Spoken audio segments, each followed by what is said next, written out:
രണ്ട് തരം ഉണ്ട് കേട്ടോ, വാട്ടർ പ്രൂഫും ഉണ്ട്, വാട്ടർ പ്രൂഫ് അല്ലാത്തതും ഉണ്ട്. സോ ഞാനിപ്പോൾ ഉപയോഗിക്കുന്നത് വാട്ടർ പ്രൂഫ് ആയിട്ടുള്ള ഒരു പെൻസിലാണ്. സോ നമുക്ക് പാർട്ടി ഫംഗ്ഷൻ കാര്യങ്ങൾക്കൊക്കെ പോകുമ്പോൾ വാട്ടർ പ്രൂഫ് ആയിട്ടുള്ള ഇതേപോലത്തെ പ്രൊഡക്ട്സ് യൂസ് ചെയ്യുന്നതാണ് നല്ലത്. എൻ്റെ അമ്മയുടേത് കട്ടി പിരികോ അല്ല, നേർത്തൊരു പിരികോ ആണ്.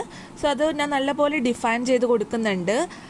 എൻഡിൽ മാത്രം പിരികത്തിൻ്റെ അറ്റത്ത് മാത്രം ഡാർക്ക് ചെയ്ത് കൊടുക്കുക. പിരികം സ്റ്റാർട്ട് ചെയ്യുന്ന സ്ഥലത്ത് ലൈറ്റായിട്ട് വെക്കാനും ശ്രദ്ധിക്കുക കേട്ടോ. അങ്ങനെയാണ് സാധാരണ ഒരു നാച്ചുറൽ പിരികം നമ്മൾ എഴുതേണ്ടത്. നിങ്ങൾക്ക് മേക്കപ്പ് റിലേറ്റഡ് ആയിട്ടുള്ള എന്ത് ഡൗട്ട്സ് ഉണ്ടെങ്കിലും കമൻസിൽ ചോദിച്ചോളൂ കേട്ടോ, ഞാൻ അതിനൊക്കെ ആൻസർ ചെയ്യുന്നതാണ്. കൂടാതെ ചാനൽ ആദ്യമായിട്ട് കാണുകയാണെങ്കിൽ സബ്സ്ക്രൈബ് ചെയ്യാൻ മറക്കണ്ട കേട്ടോ. ഡെയിലി ഫോർ എവറുടെ ഒരു പാർലൈൻ എന്ന് പറഞ്ഞിട്ടുള്ളൊരു ഷെയ്ഡാണ് ഞാൻ യൂസ് ചെയ്യുന്നത്. ആക്ച്വലി ഞാൻ 2 ഷെയ്ഡ് മിക്സ് ചെയ്തിട്ടാണ് യൂസ് ചെയ്യാൻ പോകുന്നത്. ഒന്നൊരു ബ്രൗണി എന്ന് പറഞ്ഞിട്ടുള്ളൊരു ഷെയ്ഡും പിന്നെ പാർലൈൻ എന്ന് പറഞ്ഞിട്ടുള്ളൊരു ഷെയ്ഡും. സോ 2 ഷെയ്ഡും കൂടി മിക്സ് ആൻഡ് മാച്ച് ചെയ്തിട്ടാണ് ഞാൻ അപ്ലൈ ചെയ്ത് കൊടുക്കുന്നത്. ഞാൻ അപ്ലൈ ചെയ്യുമ്പോൾ മെച്യൂർ സ്കിൻ ആയതുകൊണ്ട് തന്നെ ജസ്റ്റ് ഒന്ന് പ്രസ് ചെയ്ത് ജസ്റ്റ് സ്ലൈറ്റ്ലി ഇതേപോലെ ബ്രഷ് മൂവ് ചെയ്യാൻ നോക്കാം കേട്ടോ. ഒരു മേക്കപ്പ് ആർട്ടിസ്റ്റിൻ്റെ ബ്രഷ് എന്ന് പറഞ്ഞാൽ നമ്മൾ എങ്ങനെയാണോ പെയിൻറ്റ് ചെയ്യുന്നത് അല്ലെങ്കിൽ ആർട്ട് വർക്ക് ചെയ്യുന്നത് അതേപോലെ തന്നെ ആയിരിക്കണം ആ ബ്രഷ് നമ്മൾ പിടിക്കേണ്ടത്. ജസ്റ്റ് ടച്ച് ചെയ്തിട്ട് ആ ഒരു ഫൗണ്ടേഷൻ്റെ ആ ഒരു കളർ ഉണ്ടല്ലോ അത് ബിൽഡപ്പ് ചെയ്ത് കൊണ്ടുവരിക. ഫൗണ്ടേഷൻ വേണ്ടടുത്ത് ഫൗണ്ടേഷൻ ഇട്ട് കൊടുക്കുക. ഫൗണ്ടേഷൻ വേണ്ടെങ്കിൽ അവിടെ ഒന്ന് ബ്രഷ് ഓഫ് ചെയ്ത് കളയാനും ശ്രമിക്കുക കേട്ടോ.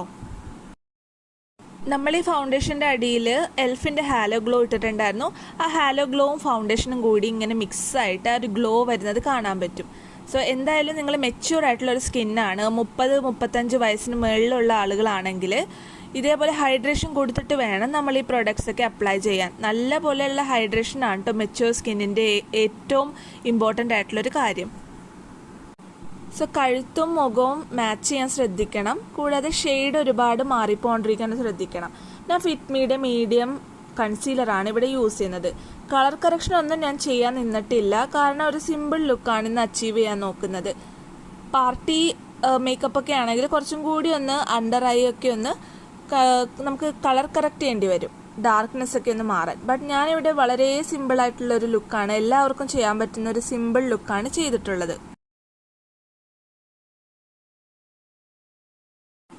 മെയ്ബലിൻ്റെ ഫിറ്റ് മീ റേഞ്ചിലുള്ളൊരു കൺസീലറാണ്. ഡെയിലി വെയറിനൊക്കെ സൂപ്പറായിട്ട് ഉപയോഗിക്കാൻ പറ്റിയൊരു കൺസീലറാണിത്. ഇനി ഞാൻ എന്താ ചെയ്യാൻ പോകണമെന്ന് വെച്ചാൽ ഐ ഷാഡോ ഇട്ട് കൊടുക്കാം കേട്ടോ. സോ ഒരു ബ്രൗണിഷ് ഷെയ്ഡ് കൈകൊണ്ട് തന്നെ ഞാൻ ജസ്റ്റ് ഇങ്ങനെ അപ്ലൈ ചെയ്യുകയാണ്. ഞാൻ ബ്രഷ് യൂസ് ചെയ്യുന്നില്ല, കൈകൊണ്ട് തന്നെ ഇതേപോലെ ഒന്ന് ഡാബ് ചെയ്ത് കൊടുക്കാം. ബ്രൗൺ ഷെയ്ഡാണ് കേട്ടോ ഞാനിന്ന് കണ്ണിൽ കൊടുക്കാൻ ഉദ്ദേശിക്കുന്നത്. സോ കൈ കൊണ്ട് തന്നെ എത്രത്തോളം പിഗ്മെൻറ്റേഷൻ വേണം അത് അനുസരിച്ച് നമ്മളിങ്ങനെ അപ്ലൈ ചെയ്ത് കൊടുക്കാം.